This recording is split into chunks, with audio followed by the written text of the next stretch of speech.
Bonjour Najat Vallaud-Belkacem, porte-parole du gouvernement, ministre des droits des femmes. Merci d'être notre invitée sur TV5 Monde. On est ravis de vous accueillir. Un climat de violence, notamment autour des manifestations contre le mariage pour tous. Il y a eu des actes d'homophobie dénoncés même par le président de la République ce matin. Hier à Lille, plusieurs personnes ont été frappées par des groupes d'extrême droite. Est-ce que vous pensez qu'il faut réagir ? Bien sûr qu'il faut réagir. Il faut que d'abord les pouvoirs publics auxquels nous appartenons réagissent, mais il faut aussi que l'opposition réagisse pour dénoncer ce qui se passe. Or, loin de réagir, l'opposition actuellement fait planer le doute sur sa condamnation de ce type d'agissement et même tient parfois des propos, y compris à l'Assemblée nationale, qui sont plus que des dérapages. Vous faites allusion aux propos d'un député qui a dit « vous assassinez nos enfants ». Philippe Cochet, en effet, citons le nom du député en question, qui a tenu ce propos, vous vous rendez compte, qui sont d'une violence verbale terrible et qui ouvre la porte à tous les excès sur Internet. Allez voir les menaces de mort qui pèsent sur que ce soit les homosexuels ou que ce soit ceux qui soutiennent le mariage pour tous, ou même dans la rue.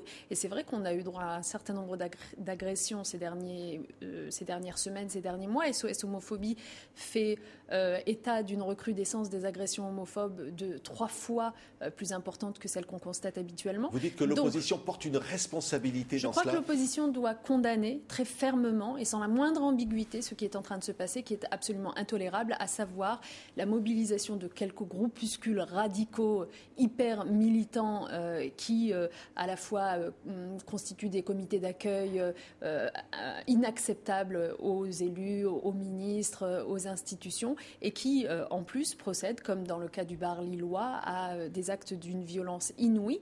Et nous avons décidé, en tout cas pour mieux lutter contre cette homophobie parfois latente, parfois plus évidente comme ces derniers jours, de prendre les choses en main. Et c'est pour cela que désormais le gouvernement procédera à une communication publique sur les chiffres de l'homophobie. C'est pour cela que le gouvernement va faire en sorte que les forces de l'ordre, les policiers soient mieux formés à la prise en compte de ce qu'est l'homophobie comme une violence spécifique. Parce que beaucoup de personnes victimes d'actes homophobes ne peuvent pas ou n'osent pas le dire. Absolument. Et c'est pour cela, par exemple, que nous avons construit ce qu'on appelle des trames d'audition qui vont être remises dans les commissariats pour que les forces de police puissent mieux détecter lorsque la violence a été commise au motif de l'homophobie, car les victimes n'en parlent pas naturellement.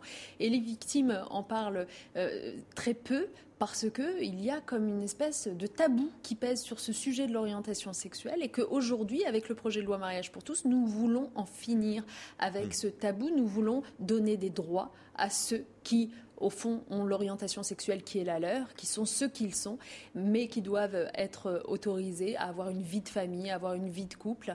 Et j'irai encore plus loin, nous avons décidé pour la première fois de soutenir une association comme SOS Homophobie pour sa plateforme téléphonique d'accueil et d'accompagnement des victimes qui me semble jouer un rôle extrêmement précieux en la matière. Oui, et la loi sera votée mardi prochain, quoi qu'il en soit. Quelle que soit l'importance des manifestations, quelles que soient les violences. La loi sera en effet votée au terme du débat parlementaire, car il y a un temps pour tout. Il y a eu un temps de débat, d'échange d'arguments, d'amendements par milliers déposés, souvent superfétatoires. Il y a eu le temps de l'adoption, notamment de cet article 1 par l'Assemblée nationale puis par le Sénat, cet article 1 qui ouvre le mariage et l'adoption et aux couples de même sexe. Et donc maintenant, il faut en finir, il faut voter cette loi et il faut qu'elle s'applique. Aujourd'hui, la presse parle de crise de régime, parle, après l'affaire notamment Cahuzac, l'audition hier du ministre de l'économie par l'Assemblée nationale, on parle d'une situation qui n'est plus gérée, une situation économique avec notamment le FMI qui revoit à la baisse les prévisions de croissance de la France. Est-ce que véritablement on peut annoncer que la croissance va être de retour et qu'en tous les cas, les mesures éventuelles d'augmentation encore de taxes ne vont pas tuer cette croissance dans l'œuf ? D'abord, les mesures que nous avons adoptées depuis 11 mois ont vocation au contraire à relancer la croissance. Je vous rappelle que vous avez parlé des taxes.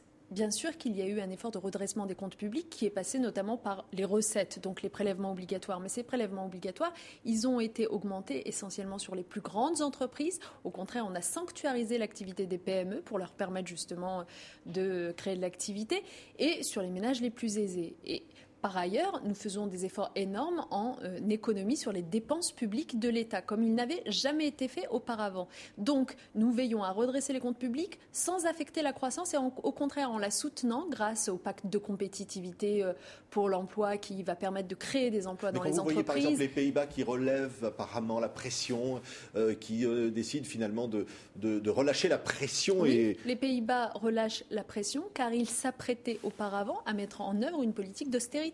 C'est toute la différence avec le choix fait par François Hollande et Jean-Marc Ayrault qui se sont toujours refusés à une quelconque politique d'austérité. Lorsqu'il a été avéré que la croissance serait plutôt de 0,1% en France, d'après les chiffres de la Commission européenne, en 2013 que de 0,8% comme nous l'avions pensé quelques mois plus tôt, eh bien nous avons décidé de revoir notre objectif de déficit. Plutôt que de persister à vouloir faire 3% de déficit en 2013, nous nous sommes dit alors nous ferons plus, nous ferons vraisemblablement 3,7%. L'objectif de 3%, nous le repoussons d'un an car nous ne voulons pas affecter plus l'économie en faisant encore plus d'efforts sur cette année 2013. Oui. Ce qui ne signifie pas qu'il faille renoncer à notre trajectoire globale de finances publiques qui doit nous amener quand même d'ici 2017 à l'équilibre. Pourquoi ? C'est pas pour le plaisir de respecter une cible nominale, c'est simplement que, qu'est-ce que ça veut dire l'équilibre des comptes publics ? Ça veut dire que on se donne des marges de manœuvre pour investir sur autre chose en France que sur le remboursement de la dette. Car lorsque vous avez un déficit qui se creuse, votre principal budget, c'est celui du remboursement des intérêts de la dette, avant même l'éducation nationale, avant la justice, et avant les forces de police, avant tout ce qui fait que, avant l'hôpital. Donc nous, aujourd'hui, nous avons des priorités. François Hollande l'a dit, c'est sur la façon dont la jeunesse, notamment, vit qu'il veut être jugé en 2017 sur ces 50 quinquennats. Et bien pour pouvoir mettre en œuvre ces priorités, nous avons besoin de récupérer des marges de manœuvre. Najat Vallaud-Belkacem, vous battez contre le plafond de verre, c'est-à-dire ce qui empêche finalement les femmes d'accéder aux responsabilités. Un certain nombre de décisions sont annoncées, les entreprises vous soutiennent, elles signent finalement un acte qui va faire qu'il y aura plus de femmes dans les conseils d'administration notamment. Ça peut marcher ? Oui, je crois que ça peut marcher. Il faut comprendre une chose, c'est qu'au fond, en 2011, avec la loi sur les conseils d'administration et les quotas dans les conseils d'administration, on a fait un pas important, je le reconnais, parce qu'on a fixé cet objectif de 40% à terme de femmes au minimum dans les conseils d'administration des grandes entreprises. Mais aujourd'hui, on se rend compte que le véritable pouvoir, ce n'est pas forcément dans les conseils d'administration des grandes entreprises qu'il est, c'est plutôt dans les comités directeurs, les comités exécutifs, le personnel dirigeant de ces entreprises. Or, ces comités directeurs, pour le coup, connaissent le plafond de verre. Et il n'y a quasiment pas de femmes, 8,5% dans les entreprises du SBF. Donc, on ne peut pas dire par la loi, comme on dit au sujet des conseils d'administration, les comités directeurs doivent avoir tant de femmes. En revanche, ce qu'on peut, c'est travailler avec ces grandes entreprises pour qu'elles se fixent elles-mêmes des objectifs. Et nous avons mené un travail qui a duré plusieurs mois où nous avons démarché chaque très grande entreprise pour lui faire prendre ses objectifs.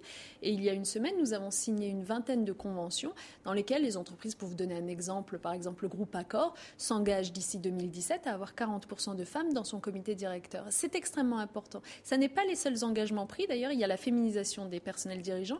Il y a aussi le fait pour ces grands groupes d'accepter de travailler avec les PME qui sont leurs fournisseurs ou leurs sous-traitantes pour y impulser la dynamique d'égalité qu'elles ont mis elles-mêmes en place en leur sein.